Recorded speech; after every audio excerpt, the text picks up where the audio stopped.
GLC is now offering a free audio stream of our 24/7 broadcast that we're calling GLC Radio, an online radio station that broadcasts our round-the-clock audio stream on a variety of platforms. GLC Radio gives you the ability to listen to GLC virtually anywhere, through your home or office computer, or on the go with a mobile device. You can access GLC Radio through our website or by searching for God's Learning Channel through iTunes Internet Radio, TuneInRadio.com, or on Shoutcast.com.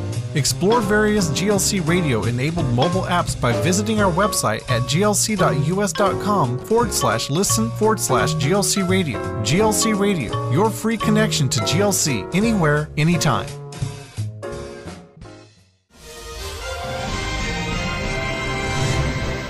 Well, praise God and welcome to Monday's Update. It is Monday's Update. You might got anything they want to add? All day. It has been a very busy Monday. Mom and I recorded a house call with Dr. Scott and a new doctor who is now linked with his clinic. Mm-hmm. Her name is Dr. Mindy Flippin. She's out of Lubbock. Delightful lady. Yeah, she is delightful. You'll get to meet her Thursday night when that episode of Light of the Southwest airs. And you'll be really thrilled with that program, I bet you. I think so. Tonight's Light of the Southwest is a brand new first hour with Dr. Rebecca Thomas, the iridologist. She was here recording last week. The second hour will be Yohanan and his lovely wife, Rocio. They're out of Puebla, Mexico. Mm-hmm. So there you are. That's what we got going on. You know, that master list that you had Linda Makeup shows all the people. Explain what that is so I can say something about it. Okay, well, it's not really a master list, but it is a list of the people who have written in to tell us, I'm watching on this cable system. Please make sure when you do the transition that you don't leave my cable system out. That's what that's about. Well, I've just finished going through that list, and you people have done a marvelous job. Some of you have more information than the FCC does about cable systems.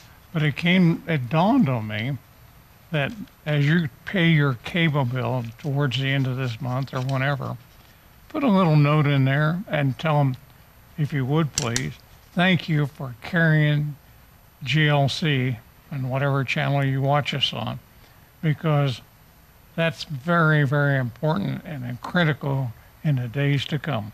It is. Just a note, too, most cable systems don't list our call letters as GLC. Right. They list the call letters of the transmitter that is in their area. Mm-hmm. For instance, here in Midland, Odessa, that would be KMLM. Up in Lubbock, that is KPTB. Mm-hmm. TB. Over in Snyder, it's KPCB. Mm-hmm. Up in Farwell and Amarillo, it's KPTF. And over in Roswell, New Mexico, it's KRPV. Actually, most of it, New Mexico is KRPV. Mm-hmm. So it is very important that you let them know that you really appreciate this station, that it's not like other religious channels, because, you know, we're not that religious.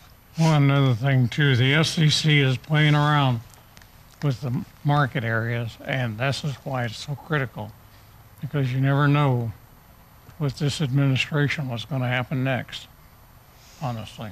Mm-hmm. Okay, ready for my letter? I have a couple more announcements. Okay. One, for those of you who missed Friday, I announced to you before I told Jerry that she had permanent help in the bookstore, because Linda is now over in the bookstore permanently. And Monica's going, what about me in the office? And I said, well, she'll still serve as backup when you need her, so we're going to keep Linda fresh in that. That will be news to Linda. Are you listening, Linda? But no, see, this is what is so great about the crew at GLC. Everybody wears different hats, and they happily wear different hats. They'll do whatever it takes to get the job done. Versatile. Okay, so here's a really huge announcement. This is so big, some of you are going to fall off your chairs. A newsletter has actually gone to the printer. Oh, really? We don't know when it's going to come out yet. If Monica did get that information back, we don't know when we're going to get it back, but then we're going to be calling on our volunteers to come help us stuff it. We're looking at over 10,000. Wonderful. And I just want to tell you that this is one edition of the newsletter you really want to read, because we put some special things in there. Monica said when she was reviewing the newsletter, she was so touched really by it. She said, I couldn't get my nose out of it, Amy. Well, good deal. So, yay, this is really good news. But anyway, we're so excited because this is the first newsletter we put out since, I don't know, God was a boy? Or maybe a year. Or a teenager. Maybe a teenager. So anyway, we'll let you know as that's rocking along when we need those volunteers and when you can expect it in your mailbox. But we're calling it the April 2015 newsletter. So hopefully you'll get it by the first part of next week, because there's something that's quite crucial in this newsletter, and that is an explanation on calendars. So many of you watch the Shabbat Shalom program, so many that airs for the first time on Friday night with Sandra Barris. And so many of you keep up with the weekly Torah portions. Well, there's two different calendars. There's a calendar that's in Israel. There's a calendar that's outside of Israel. Okay? And every year about this time, those weekly Torah portions don't line up for a few weeks. That actually happens in April. The reason I'm bringing this to your attention is the host of Shabbat Shalom is an Israeli American. She lives in Israel. She goes by the Israel calendar. Of course, that's how she recorded. That's how we're doing the programs. We didn't get the calendars from Israel. We got them from First Fruits of Zion right here in the United States. So we have a host from inside Israel and a calendar from outside Israel. So part of the newsletter is a little blurb that tells you when they go out of sync, what the Torah portions are going to be, and then when they go back into sync again. What do you do when they're out of sync? Read both of them? You can go by either one you want. But I'm just telling everybody that our Torah portions that we're airing with Sandra Barris will go by the Israel calendar, not the calendar that you've picked up in the bookstore. Yeah. So, and we've sold a lot of those. So, Yeah. So just so you know, I'll remind the girls about that over there You better. before it happens, so that they're not pulling their hair out. What's left? They haven't pulled out already. Uh-huh. Anyway, I know that drives our traffic department crazy too, because sure. it's such a challenge when they're looking at a calendar and they're like, Amy, this is not lining up. And I'm like, I know. I'm sorry, Vina. Sorry, girls. So anyway, it's always something. It's always something. So, did you read your letter?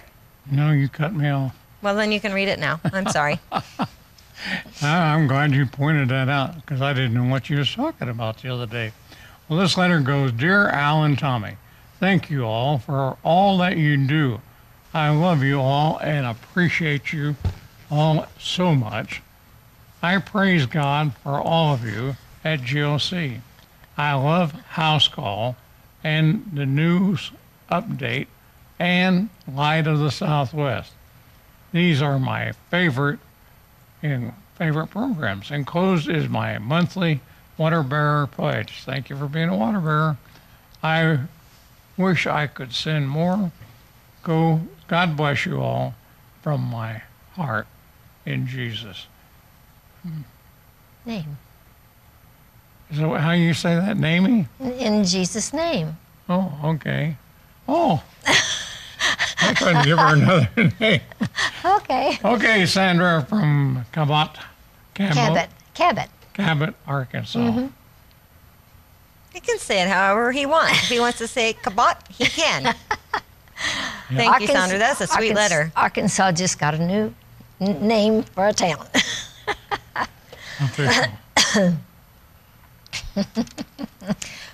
Today's devotion is going to be a little bit different, because I had mentioned on Friday that I had gotten this really great newsletter from Janet Boynes. Janet Boynes hosts our Called Out program.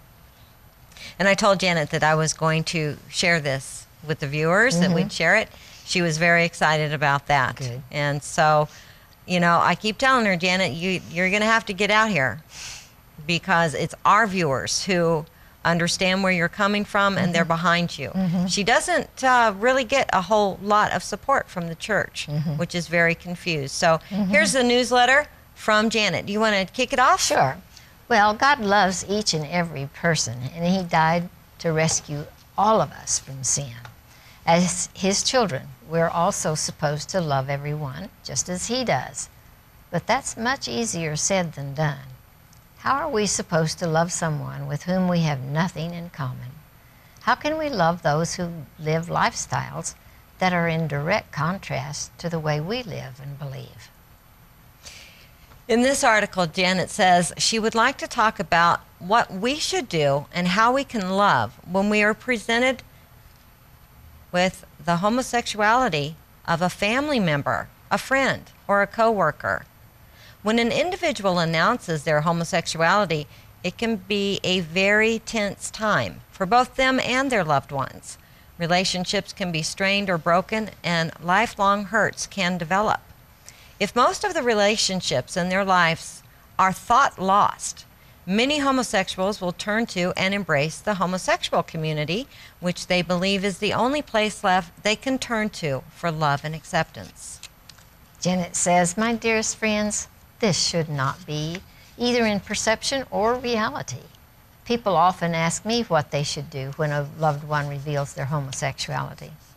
While there are certainly some things I will suggest, what most people usually mean when they ask me is, how can I turn my loved one back into a heterosexual? My answer, you can't. If someone you love or know has told you about their homosexuality, it's probably taken them a long time to gather up enough courage to share that information with you. Chances are they're more than a little nervous, fearful of outright rejection, instant condemnation, and intense loathing on the part of those they're telling. Sadly, sometimes their worst fears are confirmed by the reactions of those they love. The initial announcement of homosexuality can be quite a shock to friends and family, especially if it's not expected. Questions and comments can fly in those conversations, and not all of them will be kind. Where is this coming from? How do you know you're gay? What did we do wrong? How long have you known? Have you ever tried not being gay? How could you do this to us? Is this just an experimental phase? What on earth are you thinking? Janet offers this advice to anyone who may have a loved one come to them and announce their homosexuality. Stay calm when they tell you, and remember that despite their announcement, your loved one is still your loved one. It may be hard and come as a surprise, but yelling and saying hurtful things will not help you keep a meaningful relationship with them in any way. It's natural and appropriate to react to such news and to ask questions, but try to do so in a way that will keep your relationship with them intact. Janet doesn't believe that excommunication from a family or a group of friends is ever helpful to someone struggling with homosexuality. Someone who has recently revealed their homosexuality is entering an unknown phase of their life, and rejection from family and friends can cause them to totally abandon everything in order to search for someone or some place that will accept them. If they do leave everyone and everything behind, it will be just that much harder for them to come back, if they ever do. It's important to know that you cannot change someone back into a heterosexual. You will never be able to force someone to do something they don't want to do or be someone they don't want to be. You'll only drive them further away. If they do return to heterosexuality, the decision has to be theirs, not yours. It has to be their desire, their heart, and their conviction, or it will not work. You'll not be able to argue someone out of homosexuality. If you expect to say something so profound that a gay or lesbian will immediately leave homosexuality, prepare yourself for an argument and a lot of hurt feelings. It's important to communicate what you believe, and that can be useful. But remember, if your loved one ever does leave homosexuality, your actions will have far more impact than your words. So, what do you do when a loved one announces their homosexuality? Janet can give you no guarantees. None of us can. But she can tell us what she thinks will be most helpful.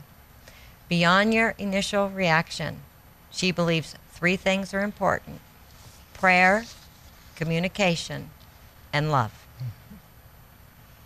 Very excellent. Very excellent. Janet knows what she's talking about. She lived the life for 13 years, completely convinced that she was a homosexual. And now her job is helping others realize that there's freedom from that. Yeah. So, anyway, you know what? Nobody ever really does good with condemnation. It's just not real helpful. Right. That's It's why not encouraging. That's why or God is edifying. so awesome. You know, when He doesn't condemn us, He convicts us. And when He convicts us of any sin whatsoever, it's with the knowing in our hearts that if we will turn from it, then there's Forgiven. hope. So, anyway, and it doesn't matter what that sin is. That's right. Well, this next article the first article comes to us from Reuters. The Islamic State has posted online what it says are the names, U.S. addresses, and photos of 100 American military service members and called upon its brothers residing in America to kill them. The Pentagon said after the information was posted on the internet that it was investigating the matter. A U.S. defense official speaking on condition of anonymity said on Saturday, "I cannot confirm the validity of the information, but we are looking into it. We always encourage our personnel to exercise appropriate operations security and force protection procedures." In the posting, a group referring to itself as the Islamic State Hacking Division wrote in English that it had hacked several military servers, databases, and emails and made public the information on 100 members of the U.S. military so that lone wolf attackers can kill them. The New York Times quoted officials as saying the list appeared to have been drawn from personnel mentioned in news articles about airstrikes on Islamic State. The posting, addressed to disbelievers, Christians, and crusaders in America, included what the group said were the names, military service branch, photos, and street addresses of the individuals. The posting includes the military rank of some, but not all of those named. The Times reported that it did not look like the information had been hacked from U.S. government servers and quoted the unnamed Defense Department official as saying, "Most of the information could be found in public records, residential address search sites, and social media." Good old social media. That social media is some dangerous stuff. Okay, this It next is. article comes from the AFP. A group of British medical students of Sudanese origin who went missing after traveling to Turkey are feared to have crossed into Syria to join the Islamic State as doctors, reports and sources said on Sunday.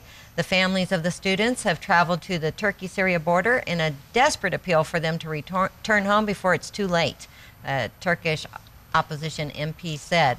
According to reports in Britain's The Guardian newspaper and the BBC, 9 young students flew to Istanbul from the Sudanese capital, Khartoum, on March 12th and then traveled overland by bus toward Syria. They've been joined by 2 other medics from the United States and Canada, also of Sudanese origin, the BBC said. The Guardian said on its website that the alarm was raised when one of the youngest members of the group, age 19, sent a brief WhatsApp message to her sister in Britain. The message contained a picture of the teens smiling in a selfie picture, saying they were in Turkey and on their way to Syria. A Turkish MP who represents the Hatay region bordering Syria wrote on his Facebook page that he was helping the families in their search. He posted photographs of the 9 British citizens, 5 men, 4 women, some proudly posing in academic dress on graduation day. The student's dean at Khartoum's private University of Medical Sciences told the AFP that 5 students at the university were missing after traveling to Turkey. They all have British passports and are of Sudanese origin, he said. He said they had been studying medicine and pharmacology and were all top students. After graduation, one of the students had been expected to qualify as, quote, the youngest surgeon in Sudan. A British Home Office source told The Guardian that they would not automatically face prosecution if they returned to Britain under anti-terror legislation, so long as they could prove they've not been fighting. Turkey has repeatedly been accused by its Western partners of not doing enough to halt the flow of extremists aiming to join Islamic State jihadists, who have captured swaths of Iraq and Syria. Ankara was sharply criticized over the failure to stop 3 British teenage girls who crossed the Turkey-Syria border to join ISIS in February. But there have been signs that Turkey is responding to the criticism. In the past week, Turkey has deported back to Britain a young British woman and 3 male teenagers suspected of trying to travel to Syria. Turkish President Erdogan said on Friday that 1,700 would-be foreign militants have been detained and deported to stop them from going to Syria to join the Islamic State. Very good. This article is also from AFP. Israeli Intelligence Minister Yuval Steinitz flew to France on Sunday to try to sway the next round of talks on a deal over Iran's nuclear program, his spokesman said. Steinitz was on a mission from Prime Minister for a short visit to Europe in an attempt to influence the details of the emerging agreement on the Iran nuclear issue, a statement from Eyal Basson said. Basson told AFP that Steinitz had traveled to Paris on a lightning visit, but would not say who he would meet there. There have been reports of divisions between the United States and France, both members of the P5+1 group of powers in talks with Iran set to resume on Wednesday or Thursday in Switzerland. France has expressed skepticism over the speed of a potential deal in which Iran would place its nuclear program under severe restrictions in exchange for a stage-by-stage lifting of international sanctions. Israel's Haaretz newspaper said Steinitz was expected to meet French Foreign Minister Laurent Fabius and members of the French negotiating team in the Iran talks. It said that he was accompanied by National Security Advisor Yossi Cohen and intelligence and foreign ministry officials. Netanyahu, who was elected to 3rd term last week in a close-fought general election, spoke to the U.S. Congress during his campaign to denounce the agreement under negotiation as a bad deal. He told the U.S. lawmakers that deal will not prevent Iran from developing nuclear weapons. It would all but guarantee that Iran gets those weapons. Lots of them. And then from Arut Sheva last Friday, terrorists who claimed to be affiliated with the Islamic State targeted 2 mosques affiliated with the Shiite Houthi rebel movement, which has taken over Sana'a, the capital of Yemen. The attacks, carried out by suicide bombers during the Rush for Friday prayers, killed 137 people and injured 345 others, according to Al Jazeera. One of the mosques targeted was Al-Hashosh Mosque. According to the video footage posted to the internet and translated by the Middle East Media Research Institute, MEMRI, the worshippers at the mosque were cursing Jews and wishing death upon Israel just as a suicide bomber detonated his explosive device. The preacher is shown saying in the video, "Our belief in Allah will increase after today. We will triumph over their deceit and their arrogance. Allah is with us." The worshippers respond by chanting death to America, death to Israel, curse upon the Jews, victory to Islam, Allah Akbar, death to America, death to Israel, curse upon the Jews, victory to, and then an arrow on screen then points to a man walking through the crowd. A bomb goes off and worshippers cry out. The Iranian-backed Houthis took control of the capital Sana'a in September, forcing the resignation of President Abed Rabo Mansur Hadi in January.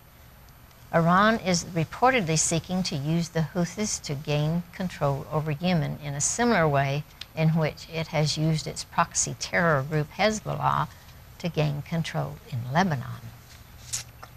And they were calling that a civil war this morning between the Sunnis and The Shiites. Shiites. Well, you know, what's interesting about that is they don't have any problem killing people of their own faith, Right. but they're all cursing us. Mm-hmm. So is it any wonder they lock children in cages and burn them alive? And from Arut Sheva, several Arab Israelis have been arrested after returning from Syria, where armed opposition to President Bashar al-Assad is now dominated by jihadists, including the Islamic State terror group. Several Arab Israelis have been convicted for attempts to join Syrian rebels.